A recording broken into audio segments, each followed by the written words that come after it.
Mallappally housing സഹകരണ ബാങ്കിൽ loan കുടിശ്ശികയുടെ പേരിൽ പെൺകുട്ടികളെ അടക്കം വീട്ടിൽ നിന്ന് ഇറക്കിവിട്ടത് ബിജെപിക്കാരായതിനാൽ അനിക്കാട് ഹരികുമാറിന്റെ വീട്ടിലാണ് ജപ്തി നടന്നത്. ഇക്കഴിഞ്ഞ ദിവസമാണ് 2 ലക്ഷം രൂപയുടെ ലോൺ കുടിശ്ശികയുടെ പേരിൽ ഇവരുടെ കോൺക്രീറ്റ് വീടും വൻതുക മതിക്കുന്ന സ്ഥലവും മല്ലപ്പള്ളി ഹൌസിംഗ് സൊസൈറ്റി അധികാരികൾ ജപ്തി ചെയ്തത്.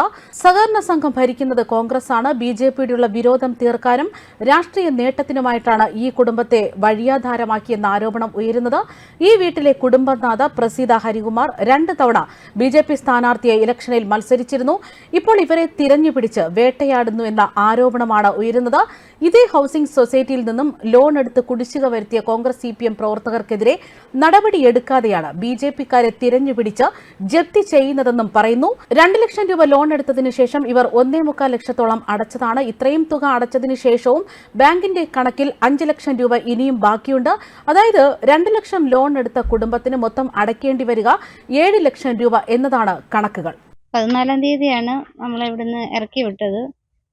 14 അന്നത്തെ ദിവസം മുതൽ ഇന്ന് വരെ നമ്മൾ ഈ വീടിന്റെ മുറ്റത്തും പരിസരങ്ങളുമായിട്ടാണ് നമ്മൾ കഴിഞ്ഞുകൂടുന്നത്. നമുക്ക് വേറെ എങ്ങും പോകാൻ നമുക്കൊരു ഇടമില്ല. 3 പെൺകുട്ടികളാണ് നമുക്ക് ഉള്ളത്. അതിലിപ്പം രണ്ടാമത്തെ ആൾ മംഗലാപുരത്ത് പഠിക്കുക. അദ്ദേഹം മാത്രമേ ഉള്ളൂ ഇവിടെ ഇല്ലാത്തത്. ബാക്കി 2 പേരും ഇവിടെ നമ്മുടെ കൂടെയുണ്ട്. ഞങ്ങളെല്ലാം ഈ മുറ്റത്ത് കട്ടിലിട്ടിട്ട് ഇവിടെയാണ് നമ്മൾ അന്തി ഉറങ്ങുന്നത്. ഏറ്റവും ഇളയ ആൾക്ക് +1 വിദ്യാർത്ഥിനിയാണ്. അദ്ദേഹം പരീക്ഷയാണ്. ഇപ്പം അവർക്ക് പബ്ലിക് എക്സാം നടക്കുക. അപ്പോൾ ഇനിയും 2 എക്സാമും കൂടെ ഉണ്ട്. ഈ സ്ട്രീറ്റ് ലൈറ്റിന്റെ വെട്ടത്തിലാണ് കുഞ്ഞ് വൈകിട്ടിരുന്ന് പഠിക്കുകയൊക്കെ ചെയ്യുന്നത്. അപ്പോൾ ഒരുപാട് ബുദ്ധിമുട്ടുകളാണ്. പ്രായമായ അമ്മയുണ്ട്, രോഗിയാണ്. എൻ്റെ ഭർത്താവിനാണെങ്കിൽ ഹൃദ്രോഗിയാണ്. ഇപ്പം ഹെർണിയയുടെ സർജറി ഇന്നലെ പറഞ്ഞിരുന്നതാണ്. 18-ാം തീയതി അഡ്മിറ്റായിട്ട് 19-ാം തീയതി സർജറി ചെയ്യണമെന്ന് പറഞ്ഞിരുന്ന.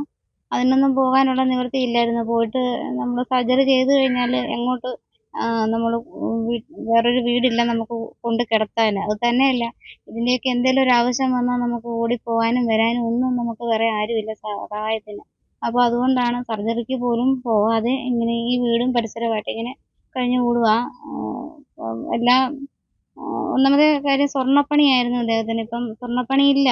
കുറേ വർഷങ്ങളായിട്ട് സ്വർണ്ണപ്പണിക്കാരുടെ നില അത്യന്തം ദാരുണമായ അവസ്ഥയാണ്. എല്ലാ സ്വർണ്ണപ്പണിക്കാരുടെയും അവസ്ഥ. അപ്പം അങ്ങനെയുള്ള ഒരു ഇതിൽ ഏറെ ബുദ്ധിമുട്ട് അനുഭവിക്കുന്ന ഒരു കുടുംബമായിരുന്നു ഞങ്ങളുടെ. പിന്നെ എൻ്റെ ഒരു ചെറിയ വരുമാനത്തിലാണ്. ഞാൻ ഒരു BA-BEdകാരിയാണ്. ഒരു അൺഎയ്ഡഡ് സ്കൂളിൽ ടീച്ചറായിരുന്നു. പക്ഷേ ഇപ്പം ആ വരുമാനം കൊണ്ട് നമുക്ക് കുഞ്ഞുങ്ങളെ പഠിപ്പിക്കാനുള്ളൊരു സാമ്പത്തിക സ്ഥിതി ആകുന്നില്ലാത്തതുകൊണ്ട് ഞാനിപ്പോൾ വീട്ടുജോലിക്ക് പോയിട്ടാണ്. മൂത്തയാൾ ഇപ്പം BSc നഴ്സിംഗ് ജസ്റ്റ് കഴിഞ്ഞു. അദ്ദേഹം മുംബൈയിലൊരു ഹോസ്പിറ്റലിൽ ഫോർട്ടീസ് എന്ന് പറഞ്ഞ ഹോസ്പിറ്റലിൽ ജോലിക്ക് കയറിയായിരുന്നു.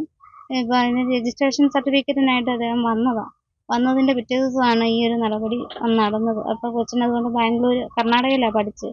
അപ്പം ബാംഗ്ലൂരൊന്നും പോകാനൊന്നും പറ്റിയിട്ടില്ല. ഇനി കുഞ്ഞിന് ആ ഹോസ്പിറ്റലിൽ ജോലിക്ക് പോകാൻ പറ്റുമെന്ന് തന്നെ അറിയത്തില്ല. 7 ദിവസം ആയിട്ട് ഒരു ഇതുമില്ലാത്തതിന് ജീവിക്കണോ മരിക്കണോ എന്നുള്ളൊരു ഇതിൽ നിൽക്കുകയാണ്. ആത്മഹത്യ മാത്രമേ ഇപ്പം എൻ്റെ മുന്നിൽ കാണുന്നുള്ളൂ. പിന്നെ ഭഗവാന്റെ ഇതുകൊണ്ട് എന്തെങ്കിലും മാർഗം ഉണ്ടായി കിട്ടുവാണെങ്കിൽ ഉണ്ടാകട്ടെ എന്നുള്ളൊരു പ്രാർത്ഥന മാത്രമേ ഇപ്പോഴും ചെയ്യുന്നു.